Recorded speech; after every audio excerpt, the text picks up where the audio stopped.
Hello, everybody. Hi, welcome back.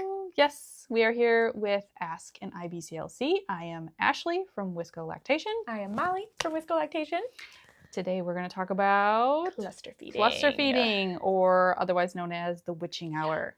Yeah. This is a complicated one. It definitely is. Like, you know? Yes. And there are situations where I'll say it's normal. Yeah.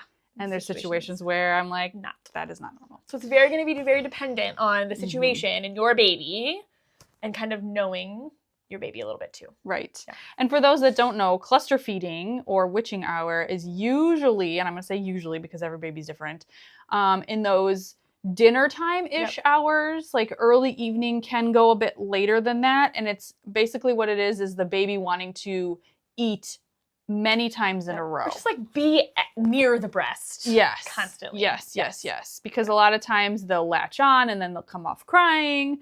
And then you'll switch them to the other side and they'll latch on and they'll come off crying. And it'll just be like this whole thing. Or they'll do like little feeds every like 30 minutes or every hour. And fun fact, it's also when your milk volume is the lowest of the day.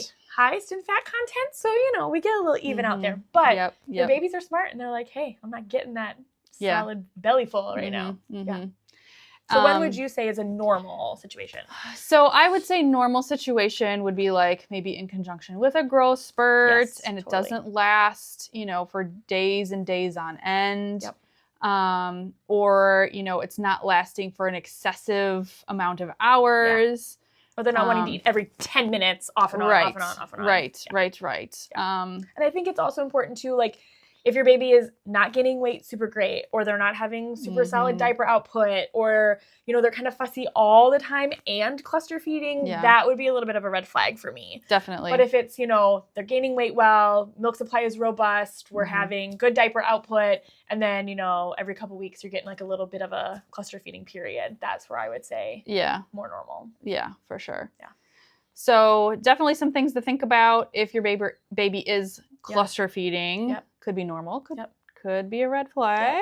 So, and we're happy to help with that. And I think too, if it is one of those normal situations, they're just going through a growth spurt, it's kind of your body's way of like, okay, slow down, take a break, sit on the couch, read a book, watch TV, baby wear and breastfeed, because you got to get stuff done at the same time too. Right. And I will note too that it's not just breastfed babies that do this. Yes, very true. A lot of my bottle fed tiny clients are also going through cluster feeding, growth spurts, and things like that.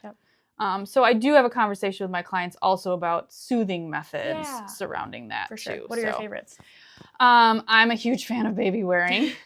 I was a postpartum doula for 8 years, and my go-to was baby wearing and then bouncing on an exercise ball. I love and then also, if needed, a little shushing. Yep, and like little pats. And a little shushing. Yep. And it usually did the trick. Yeah. Sometimes if the baby was a pacifier baby, we'd also throw that in there too. The best tip I got was take them outside or put them in water. And like even just like put their little toes in the water, like run the water on the sink and like let their feet just kind of get a little massage. Because honestly, like when we're talking about, the parent side of things, it can be really stressful going through this. For sure. So, getting the parent outside is also like a change in scenery, so if we can sort of like take a deep breath and get in the bath with them, that was a really, co-bathing, great option. Yes. And like take shifts with your partner or support person or whoever is around that can maybe help. Then you can eat dinner while somebody else is bouncing on the exercise ball with your baby. Or hire a doula. That would be great. Yes, postpartum doulas are awesome. So